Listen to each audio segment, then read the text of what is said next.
Sekolah anugerah terdepan mendidik generasi yang cerdas, insan yang beriman serta bertakwa kepada Tuhan Sang Pencipta. Sekolah anugerah terdepan bersatu melayani bersama, membangun insan mandiri berprestasi, raihlah masa depan gemilang. Untuk berprestasi, wujudkan kasih pada sesama, latih dirimu, disiplin, amalkan nilai Pancasila.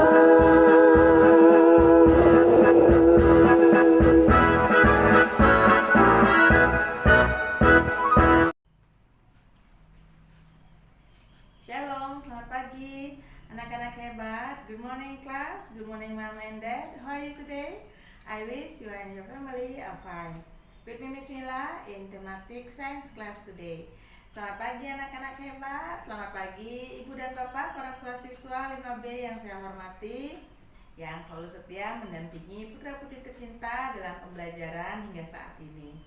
Bertemu kembali dengan Miss Mila dalam pembelajaran tematik muatan IPA hari ini. Semoga hari ini Miss Mila temui anak-anak beserta keluarga dalam keadaan sehat dan dalam lindungan Tuhan. Sebelum mengawali pembelajaran hari ini, mari kita satukan hati, tundukkan kepala, kita berdoa. Terima kasih Tuhan, untuk hari ini kami akan memulai kegiatan pembelajaran hari ini. Kiranya Tuhan memberikan kepandaian kepada kami. Berkatilah sekolah kami dan guru kami yang akan mengajar serta kedua orang tua kami. Amin. Oke anak-anak, tentunya sudah siap mengikuti dan menyimak pembelajaran hari ini yang Miss Mila berikan, yaitu mengenai pembelajaran tematik muatan IPA. Hari ini Miss Mila akan melanjutkan materi kita di tema 4, yaitu mengenai sistem dan organ peredaran darah serta penyakit yang dapat mengganggu sistem peredaran darah manusia. Nah, Miss Mila sudah siapkan video pembelajaran untuk kalian simak. Silahkan kalian simak dengan baik dan pahami apa materi yang Miss Mila berikan hari ini. Selamat menyimak anak-anak.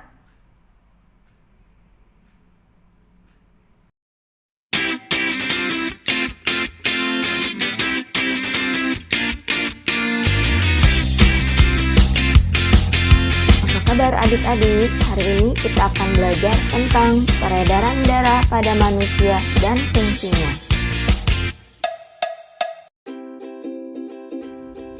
Sistem peredaran darah adalah mengalirnya darah yang dipompa oleh jantung di dalam tubuh. Sistem peredaran darah pada manusia terdiri atas jantung, pembuluh darah, dan darah. Sistem peredaran darah yang pertama yaitu jantung. Jantung berfungsi untuk memompa darah ke seluruh tubuh. Jantung terdiri dari 4 ruang, yaitu serambi kiri, serambi kanan, bilik kiri, dan bilik kanan. Fungsi serambi kiri yaitu mengalirkan darah yang kaya oksigen dari paru-paru ke bilik kiri. Fungsi bilik kiri yaitu memompa darah yang kaya oksigen ke seluruh tubuh. Fungsi serambi kanan yaitu mengalirkan darah yang kaya karbon dioksida dari seluruh tubuh ke bilik kanan. Fungsi bilik kanan yaitu memompa darah yang kaya karbon dioksida ke paru-paru.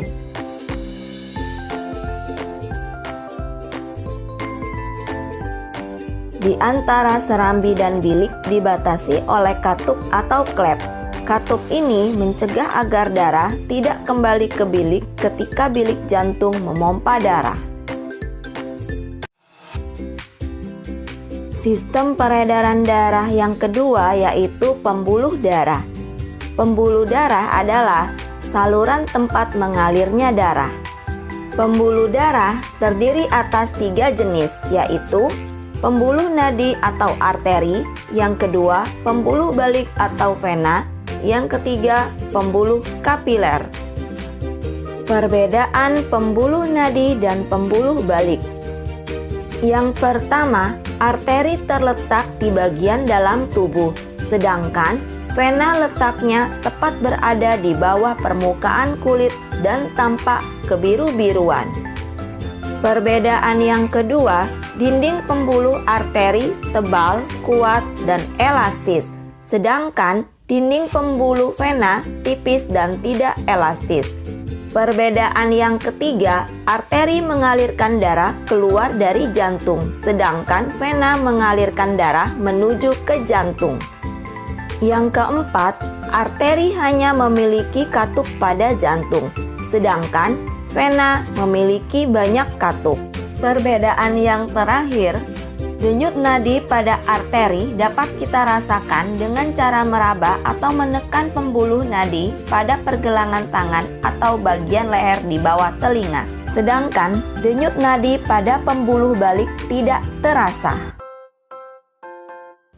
Berdasarkan alirannya, darah mengalami 2 macam peredaran darah, yaitu peredaran darah besar dan peredaran darah kecil. Peredaran darah besar yaitu peredaran darah yang mengalir dari jantung ke seluruh tubuh, lalu kembali ke jantung.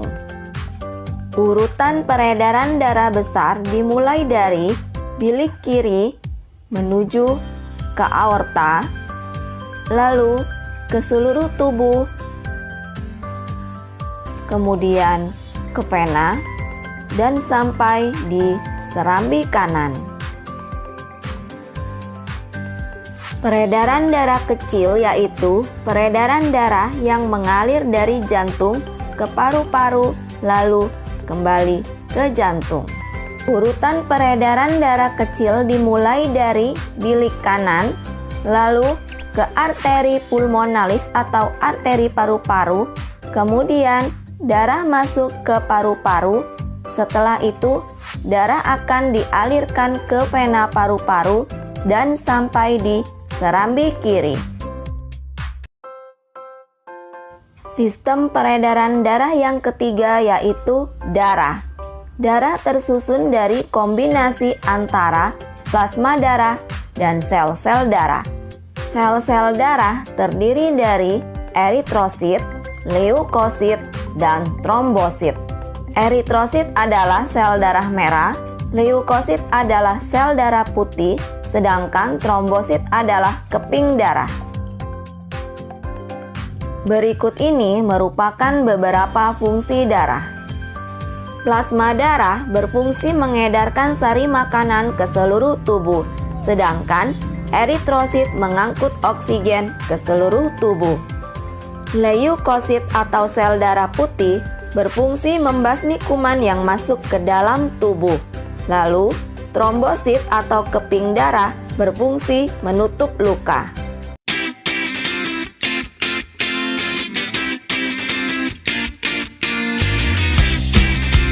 Apa kabar adik-adik? Hari ini kita akan belajar tentang gangguan pada organ peredaran darah manusia.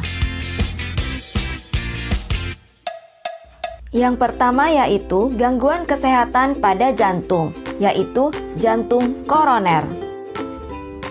Jantung koroner ditandai dengan adanya penyumbatan pada pembuluh darah oleh berbagai macam zat seperti lemak dan zat kapur.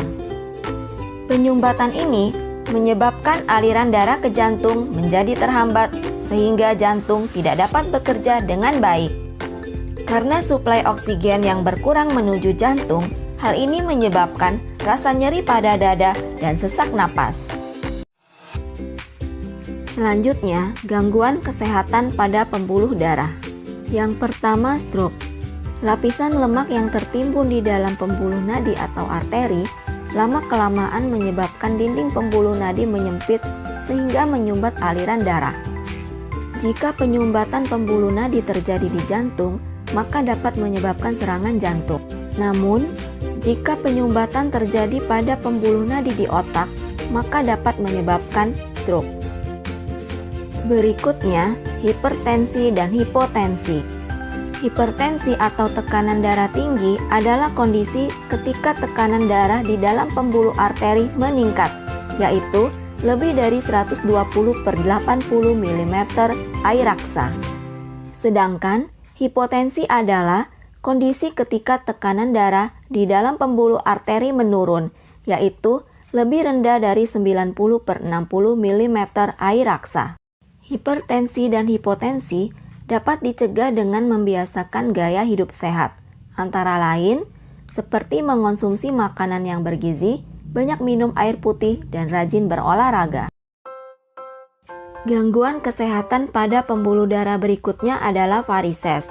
Varises adalah pelebaran pembuluh darah vena di kaki. Hal ini disebabkan oleh adanya penumpukan darah pada pembuluh darah vena. Gejala varises yaitu munculnya benjolan keunguan pada permukaan kulit, pegal-pegal, rasa panas dan perih, serta lelah pada bagian tungkai. Selanjutnya yaitu wasir atau ambeien. Nah adik-adik, varises terjadi karena pelebaran pembuluh darah vena pada sekitar kaki. Sedangkan wasir terjadi karena pelebaran pembuluh darah vena pada sekitar anus. Berikutnya, gangguan kesehatan pada darah. Gangguan kesehatan pada darah manusia dapat disebabkan oleh faktor keturunan dan faktor non-keturunan. Selanjutnya, contoh gangguan kesehatan pada darah manusia karena faktor non-keturunan yang pertama adalah anemia. Anemia merupakan penyakit kekurangan sel darah merah. Penyebab anemia antara lain kekurangan zat besi, pendarahan yang hebat, dan gangguan pembentukan sel darah merah pada tulang. Ciri-ciri penderita anemia yaitu cepat lelah, sering sakit kepala, dan wajah pucat. Anemia dapat dicegah dengan mengonsumsi makanan yang kaya akan zat besi, seperti bayam, hati, daging sapi, telur, dan kacang-kacangan. Yang kedua, leukemia. Leukemia merupakan penyakit yang disebabkan oleh berlebihnya produksi sel darah putih. Penyebabnya adalah adanya produksi berlebihan sel darah putih pada sumsum tulang belakang. Yang ketiga, demam berdarah. Demam berdarah adalah infeksi virus dengue yang menyerang trombosit dan sel darah putih. Virus dengue disebabkan oleh gigitan nyamuk Aedes aegypti. Selanjutnya yaitu contoh gangguan kesehatan pada darah manusia karena faktor keturunan. Yang pertama, hemofilia. Hemofilia merupakan penyakit keturunan yang menyebabkan gangguan pada sistem pembekuan darah. Saat terjadi luka, penderita hemofilia akan mengalami pendarahan yang lebih lama dibanding orang normal. Selanjutnya, talasemia. Talasemia adalah kelainan pada darah yang tidak dapat memproduksi cukup hemoglobin.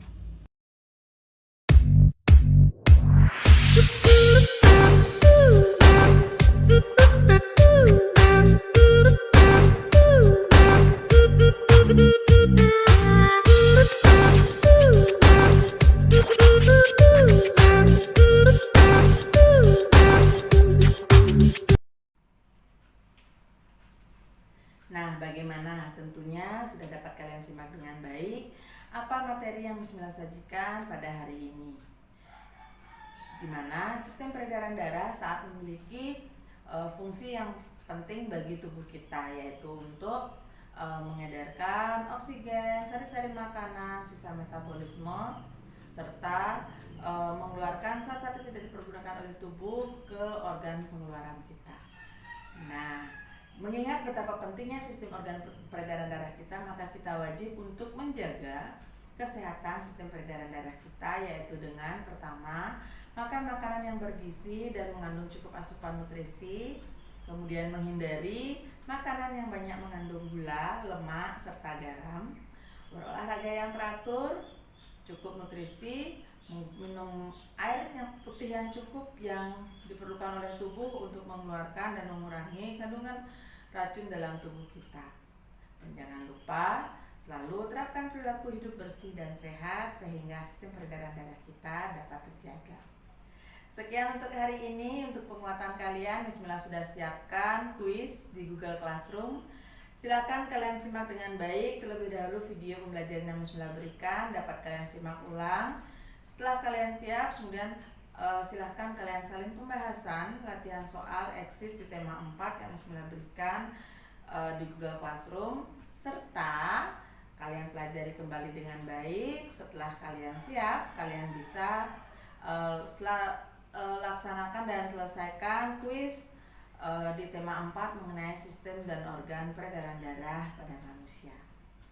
Sekian untuk hari ini. Apabila ada hal-hal yang kurang kalian pahami, dapat kalian tanyakan melalui chat ataupun telepon kepada Miss Mila melalui voice call di WA grup kita.